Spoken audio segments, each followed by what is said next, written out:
Hello everybody and welcome back to another Mountain View Soap Co video. My name is Hannah and today we are making the fourth and final soap of the Stranger Things collection. What I just showed on the screen there, I can't speak yet, was part of the soap dough canes that I created for this beautiful, beautiful soap. I have over 100 inches of soap dough in this soap and I am so obsessed and excited about it.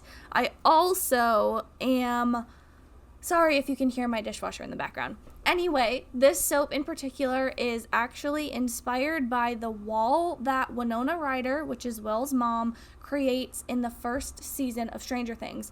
The iconic, wall with all of the lights and the letters.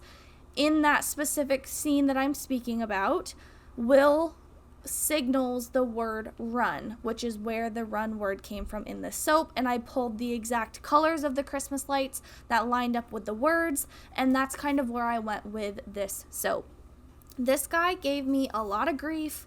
The frosting didn't set up right, so I actually had to cut the frosting off, which I did today before I got this video ready for you. And I did have to fill in the little circle inside of the R because it didn't fill up, obviously, when I was making the soap because it was completely solid. Some of them did, but the vast majority of them didn't, which is totally fine because I was actually able to fill them with some melt and pour soap and you can't even tell the difference. So what I'm going to do first is I'm going to go ahead and pour a base layer down so that I can fit all of my letters in. And I went backwards, that way it would actually look correct to both me and you. So I put the R in first, and then I went the U and then the N.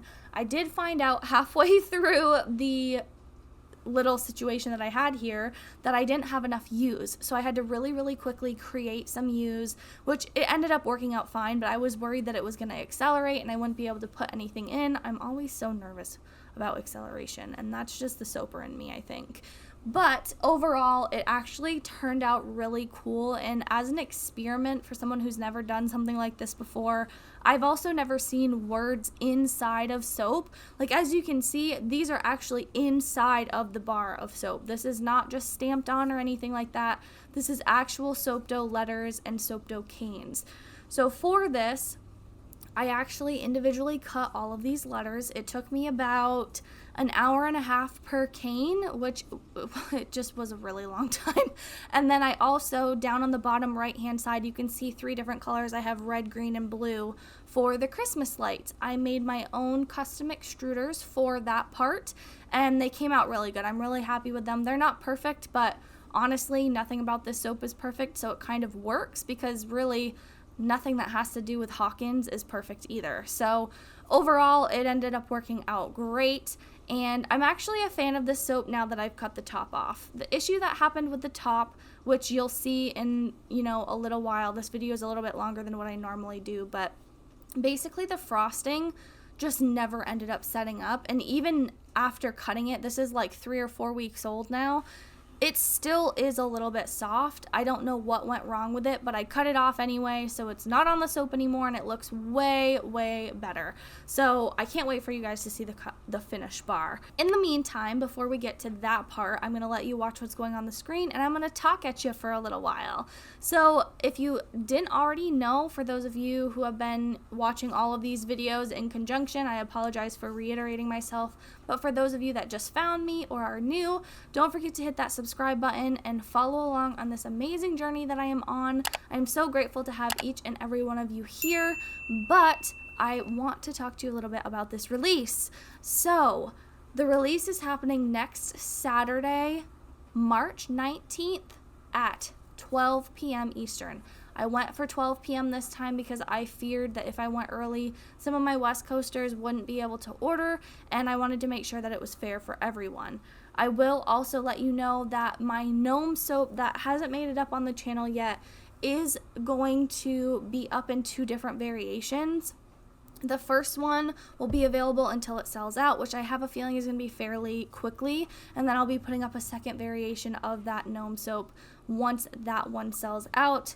They both are scented in the same scent. They both have the same gnomes on top. The inside design is just a little bit different, so that's just kind of how that's gonna go.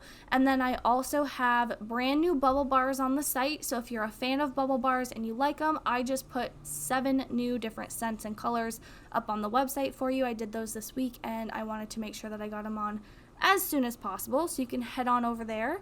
I'm working on getting the website updated so that I have a brand new design that's easier to use for you and me, and hopefully will make your process of purchasing and viewing a lot easier, and hopefully make my purchase of uploading a lot easier too. So that's also on the docket. And if you did not already know, I am going live on TikTok almost every single day now, which is super exciting and super fun. So if you aren't doing anything and you're already on TikTok, head over to Mountain View Soap and come chat with me. I'd love to get to know you. I'd love to get to know more about you and what you're doing and how you're doing it and all of that lovely stuff. I typically am live on TikTok doing random things because it stops me from scrolling on the platform, but that's just me. So now that I've talked to you for a little bit, let's get back into this soap. So you've seen me put the colors of the Christmas lights now into the soap, and obviously I have a lot of white left over because the embeds took up so much space. So I ended up pulling an extra little mold, and I gave those soaps to my mom because they're scented in her favorite scent. So I figured what a nice little gift for her, and they're also perfect for like guest soaps and to give away. So I figured that they would be perfect to give to her. So what I'm going to do is pour that last little bit that I can fit into this mold of the kind of creamy white, and then put the rest in that seashell mold right there. And then I will show you a small bit of what happened with the frosting. And you'll see it progressively gets darker and darker and darker because of how long it took for this frosting to set up. I think one of the big issues that I had was I typically don't prep my lye for my frosting. I typically let it I do it right before I make the frosting so it's warm. I don't like it when it's super hot, but I prefer it when it's kind of like warm to touch. Now, this is the second time that I frosted this soap. The first time that I frosted the soap, the frosting fell right out of the bag immediately onto the soap, and I'm like, okay, well, I gotta scrape this off. And then this happened. So I started getting everything together, and I'm like, I really don't like the way that this looks. So I am going to, and you can also see as I'm piping it, it's like falling out of the bottom. So it's expanding on the bottom and just sinking. And it just was not setting up. It was driving me absolutely insane. And then I forgot to measure the light bulb embeds for this soap before I made them. And unfortunately, they were too big for the soap itself. Because my bars are 1 inch thick, it just didn't work. So I decided about halfway through that I was going to cut it off because I wasn't a fan of the way it came out. I didn't like the rainbow look because it wasn't supposed to be rainbow. It was really supposed to be just Christmas lights, but I wanted every single bar to look the same. And I noticed that it was sliding the more that I put in. So I took all of these guys out and I put them all back in. And it was truly a soapy mess. But nonetheless, let me actually speed up to the point where I'm going to go really, really quickly here, but I'm going to speed up to the point where we're going to cut so you can actually see what the bar looks like. And then I'm going to show you how I fixed this bar. I'm like doing a voiceover and speeding up the editing because I edit and then I do the voiceover and then I edit a little bit more. So I'm going to kind of do a little bit of live editing here for a second and show you this cut, because I'm a really big fan of the way that the bottom looks. I just didn't like the top, so I figured I might as well just fix it with cutting the top off, and then I had to fill that R in like I mentioned at the beginning. So that's what we're going to do right this second.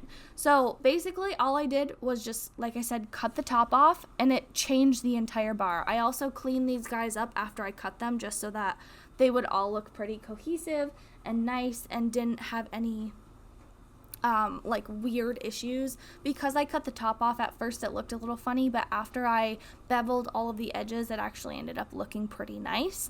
And then from there, we are going to fill the R in. And what I did to fill the R in, because this is not a pure white soap, there is a small bit of a tint of like a cream color.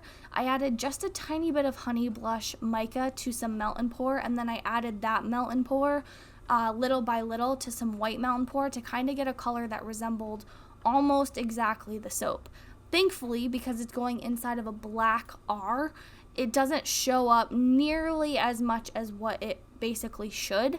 But here is what this is what I'm doing right here. I am adding that R in, and how I did that is actually pretty cool. I did that live on TikTok, and the way that I did that is I actually taped the front of the soap, that little R, I just taped over the R, flipped it over, obviously, as you can see here, and then I put the Melt and Pour in the back.